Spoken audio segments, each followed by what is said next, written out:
It's 2021, and The Legend of Zelda Ocarina of Time is still the best game ever made. It's kind of funny, playing this again, after Breath of the Wild, years after Breath of the Wild, years after a couple of other Zelda remakes and re-releases, and, all the games that have come out since then.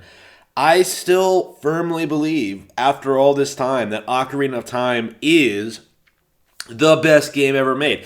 Now, I've gone into this a little bit in my Nintendo Classics video on the subject, going into like the game's history and how it plays and stuff like that. But streaming it again, I think it says a lot about the game. Is that the only thing I really have against it is that like it's not brand new anymore. This is a game that I've played to death over the years, right? Like I know basically everything there is to know about it. And yet somehow I still found myself completely engaged with every single dungeon, every single fight, every single puzzle, every single moment in this game is just phenomenal. It is from start to finish a well-paced, engaging,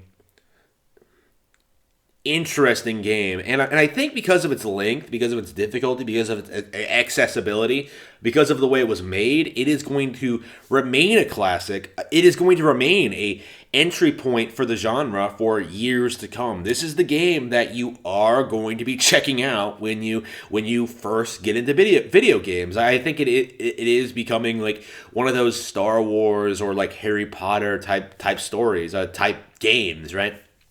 Like, this is the quintessential example of what a stellar single-player game should be, right? Like, everything about this game is near perfect. I wouldn't change anything about it. It is a 10 out of 10. The perfect Nintendo game.